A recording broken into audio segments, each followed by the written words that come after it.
You're listening to DraftKings Network.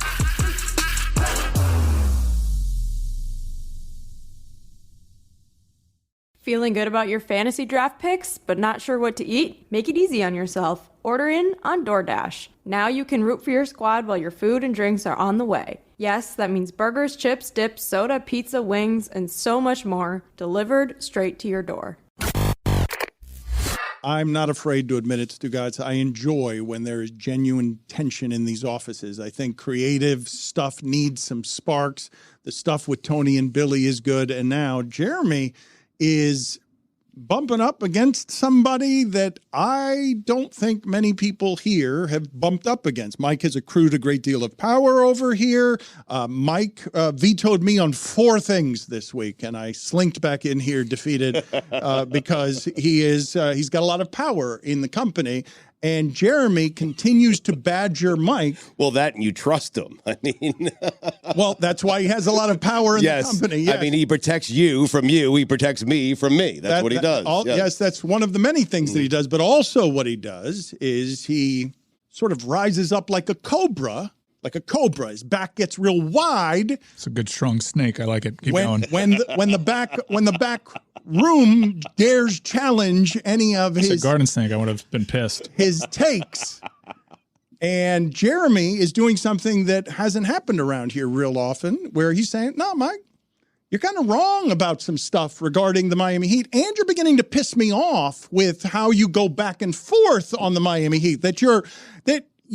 We saw this last year, that you celebrate them when they're doing well barely, but when they're not doing well, it confirms your belief that they're not any good." Right, and I'm held accountable and was forced to apologize directly to 5 members of the Miami Heat last year, and this year that's a great win over a team like the Indiana Pacers that are also competing for a play-in spot. This guy walks in here after the weekend, after not watching the games, and says, "Oh, see what happens when you play a real team?" Not talking about no Bam, no Jimmy, no Tyler, no Duncan against the Nets. Like, I think my frustration stems from being cornered into being a homer, being positioned as a homer. Which you aren't. Of course you're not. For offering legitimate analysis on this team, consistently. Unbiased. Consistently bringing educated analysis to the table, watching the team. You're making me fair and balanced by comparison. This is great. Paid by the team. Reporting. Not paid by the team. No, but actually in the locker room. Yes. Doing more reporting. Speaking to players. Paid by the More media fawning, I'd say. that is shadow puppeted by the team. Put it on the poll at Le Batard Show. Is Jeremy covering the team, fawning over the team, or a shadow puppet? Or all of the above.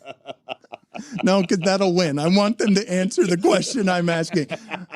But the reality here is that when you're walking in and firing off takes, weeks and weeks after I've done it, being positioned as the homer, it is infuriating. And I'm not afraid to buck up against the reality of the situation. Okay, that's what this is. We'll play this video. You claim that you had your homer take before I had my homer take. We'll watch the video together and make a... See, I'm fair and balanced. I can concede. From the 16th of November. This is an investigation, okay? This is a... Jeremy this has is from the 16th of November. Okay, I already have my thoughts. Okay, go for it. Let's just play this video. No, wait a minute. He went back in the file, and what he found is he's claiming, Jeremy, with the help of a whole bunch of people, what they found, Jeremy claims it's him saying the thing before you said the thing. Okay, let's play the video. Yeah, well, Jaime Jaquez Jr. has been fantastic, and offensively, he's really already grown into a guy who he probably won't leave the rotation. And now the Heat are just looking almost at an embarrassment of riches when it comes to their rotation, because now that Caleb Martin comes back tonight, this team is really deep. Or really lucky to be playing the Chicago Bulls in 2 out of the next 3. And then after that, the schedule gets really difficult. And yes, it's cool to say that they're 3rd in the East. They're also 2 games away from being 11.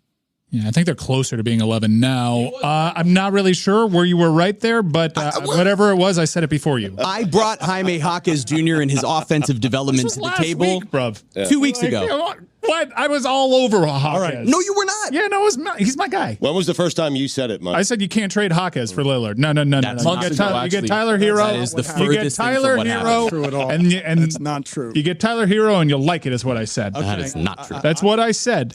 I'm not going to go into my See, phone. this is great stuff. He said stuff. Yeah. Now you know why I'm a cobra. I'm not going to. Deadly snake. I'm not going to Venomous. go into my phone and get the direct quotes, but I'm going to paraphrase here on the last conversation I had with Mike when I'm telling him, Mike, I'm talking to people around the team here, and they keep telling me that they're deeper. And Mike Ryan's only response was, in deeper shit. Well, that's also right. Why do you guys think talking not to the right. team has such great value? They also told you they weren't trying to trade Tyler Hero. I mean, after telling you that it was Tyler Hero or take it or leave it. That's my point. You think you're getting the truth from the team? No. From Get the outta players here. who you're I trust speaking Mike to. more. Yeah. You trust? Okay. Yeah. This All right, fight makes fine. me uncomfortable. This is a This is cobra versus ridiculous. a puppy. Okay, well, we will continue to stoke these fires. Maybe we can figure out a way after many years to make Miami Heat talk interesting. I doubt it. Our audience rejects it. I was right. Is working. Yeah, no, it's a great segment. You know, I over was the right last and I 5 had games, that Josh purpose. Richardson, your boy's averaging 16 points, 4 rebounds, and shooting 54% from the field. Okay, well, let's wait on that one. We are going. Yeah, But yeah. let's- I'm gonna. You know what? I won that debate. He already knows. I won. After 82, he already knows he won. Yes. When he dribbles that ball off of DJ Khaled's pillow, you're gonna be coming back to me. We are going to open up the club here, Stugotz, in just a second. But I wanted to ask you what you imagine. I shouldn't even be asking you this. You're a terrible person to ask. Well, thank you. What do you imagine an embarrassment of riches looks like? Like being embarrassed by Caleb Martin, clearly. I can't imagine being embarrassed with any sort of riches. I mean, Oh, is this Haywood Highsmith over here? You guys are going to look so stupid.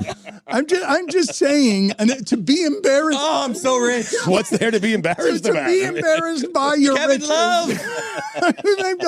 I'm simply asking what that. I'm not asking in basketball. I'm asking in life. Like walking into a room and I'm like, there's a gold chalice. Wow, there's a whole lot of opulence over there. I have someone playing a harp 24 hours a day.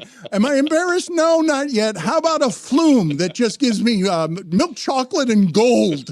Like, what does an embarrassment of riches look like? I think you've got to find somewhere in like the upper middle class, because I think the only way that you could be embarrassed by the amount of riches you have is if you were embarrassed enough to not become truly, truly so rich that you have so many riches. I know Nicolas Cage is doing a movie right now where he plots to steal Orlando Robinson. What? I don't think He was pretty good last night. that the people who are richest are ever embarrassed. Right. Why would you be? Or ever. Well, I don't know where the phrase comes from. Who started that? Who was the initial person to be embarrassed by their riches? Is that Don't Thomas look over here. Is that Thomas Don't look. Bryan over there? But that's why the Heat are perfect, right? Because all the lottery picks are mid-round or middle of the first round lottery picks. They have all these undrafted guys, so they're not the rich of the rich who've been drafting at the beginning where it's all these high-touted prospects. They can have an actual embarrassment of riches. Stop talking about the Heat. I'm speaking on behalf of the audience there. It's just the sound I heard echoing as if it were in the Grand Canyon being shouted by the millions of people that Spotify isn't giving us credit down for. the middle. Down the middle, Jeremy. It was John Ozell, by the way, back in 1726. 2 games out of not being in the plan. French playwriter. Hey, it's Mike. Hut, hut, whistles, penalty flags, touchdowns, rah-rah.